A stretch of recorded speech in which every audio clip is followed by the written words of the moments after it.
నమస్తే మిత్రులారా. ఈ దుర్మార్గుడు ఇక్కడ మన హిందూ సోదరుల్ని ముస్లింల మీద లేనిపోని అభాండాలు లేనిపోని అబద్ధాలు చెప్పి హిందూ సోదరుల్ని ఏ రకంగా తప్పుదోవ పట్టిస్తున్నాడో ఒకసారి మీరు ఈ వీడియో చూడండి, తర్వాత మళ్ళీ మాట్లాడుకుందాం. 1,00,000 మంది హిందువులున్నా 1,00,000 మంది హిందువుల మధ్య ఒక్క ముస్లిం అతనైనా బాగా బ్రతకొచ్చు. క్రిస్టియన్స్ కావచ్చు, ముస్లిమ్స్ కావచ్చు, స్వేచ్ఛగా బ్రతకొచ్చు.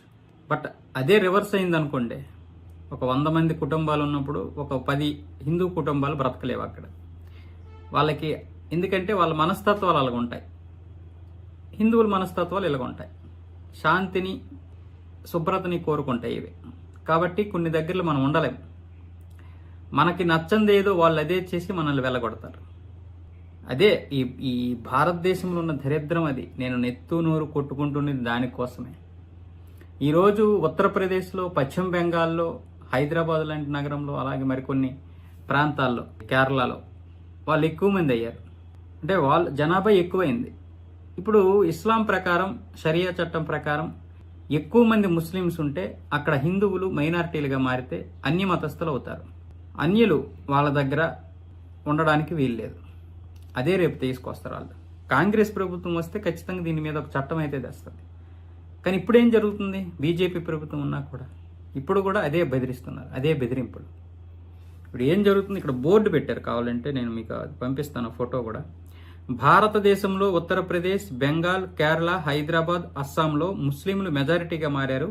ఇస్లాం ప్రకారం ముస్లిం ప్రాబల్యం ఉన్న ప్రాంతాల్లో ముస్లిమేతరులు ఉండడం నిషేధింపబడింది. కాబట్టి హిందువులు ఈ ప్రాంతాలను ఖాళీ చేయాలి, లేకపోతే మేమే చేస్తాం. మేము కాశ్మీర్కు చేసినట్లే నేను హిందూ పండితులతో చేశాను. మౌలానా సయ్యద్ అహ్మద్ బుఖారీ, షాహీ ఇమాం, జామా మసీద్, ఢిల్లీ. విన్నారు కదా, ఉత్తరప్రదేశ్లో, పశ్చిమ బెంగాల్లో, హైదరాబాద్లో, కేరళలో ముస్లింలు ఎక్కువ మంది అయ్యారంట.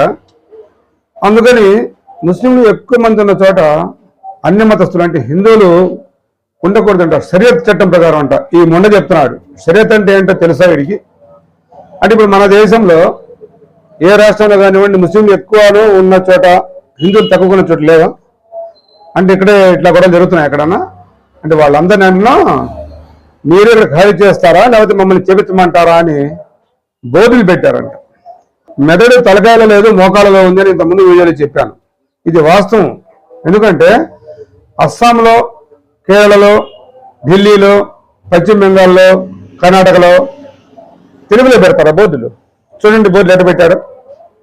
తెలుగులో బోర్డు పెడతాడా అంట. అక్కడ ఎవరన్నా తలకి మార్చిన కదా, మేము ఇక్కడి నుంచి మిమ్మల్ని పంపేస్తాము అని భారతదేశంలో బోర్డు పెడతాడా? అది కూడా ఆ రాష్ట్రాల్లో తెలుగులో పెడితే ఈ లంచా కొడుకు పోయి చదివి వినిపిస్తాడా వాళ్ళకి? బెంగాల్లోనేమో బెంగాలీ భాష నడుస్తుంది, కర్ణాటకలో, కేరళలో కన్నడ నడుస్తుంది, ఢిల్లీలో హిందీ నడుస్తుంది. అంటే తెలుగులో బోర్డు పెడితే ఎవరి దగ్గర బోర్డు అక్కడ? అంటే చూడండి, అంటే వినేవాళ్ళు ఎంత పిచ్చోళ్ళు అనుకుంటున్నాడు ఈ విధవ. ఇక్కడ హిందూ సోదరులు ఎవరు అంత పిచ్చోళ్ళు ఎవరు లేరా ముందా? నువ్వు వాళ్ళని తప్పుదోవ పట్టించి ముస్లింల మీద విద్వేషాలు తెచ్చగొట్టడం కోసం ఇలాంటి విధవ పనులు చేస్తున్నావు విధవ. ఇంకా కాంగ్రెస్ వస్తే అలాంటి చట్టం తీసుకొస్తానంట. నిన్నదాకా మనం వచ్చావు 10 ఏళ్ల క్రితం దాకా. అంతకుముందు ఉంది కాంగ్రెసే కదా. ఆ తెచ్చే చట్టం మీద అప్పుడే కాంగ్రెస్ అయితే తెచ్చేది కదా. ఎందుకురా ఎంతసేపు నువ్వు బీజేపీ ప్రచారకుడివి, మత విద్వేషకుడివి? ప్రజలందరికీ తెలుసు. నీ వీడియోలు మొత్తం ముస్లిం మీద విషయం పెట్టడమే తెలుసు. కానీ నువ్వు మరి ఇలాంటివి మరి చీఫ్ ట్రిక్స్ చేసి నువ్వు జనం చేత ఊపించుకోవడం తప్ప నిన్నెవ్వరు నమ్మరు. అస్సాంలో తెలుగులో ఎవరైనా పెడతాడా బోర్డు? తెలుగులో బోర్డు పెడతాడా ఈ రాష్ట్రాల్లో? కనీసం ఆమె ఇంగిలిగానే ఉండదు లంజాగా నీకు. కాబట్టి మిత్రులారా, ఇలాంటి వాళ్ళు ఏదైనా వీడియోలు ఇలాంటి పెట్టినప్పుడు యూట్యూబ్లో ఇందులో వాస్తవం ఎంత అనేది మీరు హిందూ సోదరులు కానీ, ముస్లింలు కానీ, క్రిస్టియన్స్ కానీ ఆలోచించాలి. ఎందుకంటే మనందరం మన భారతదేశాలు అందరం కలిసిమెలిసి బతుకుతున్నాం. ఇలాంటి విధవల వల్ల మనకి ఇలాంటి గొడవలు చేయడం కోసం వీళ్ళు ఇలాంటి ప్లాన్లు వేసి బీజేపీ ప్రచారకులు చాలా మంది ముస్లింల మీద, క్రిస్టియన్ల మీద ద్వేషం రేగించడం కోసం ఇలాంటి పని కట్టుకుని మరీ వీడియోలు చేస్తారు అన్నమాట. కాబట్టి మిత్రులు ఇదంతా గమనించాలని కోరుకుంటూ ధన్యవాదాలు.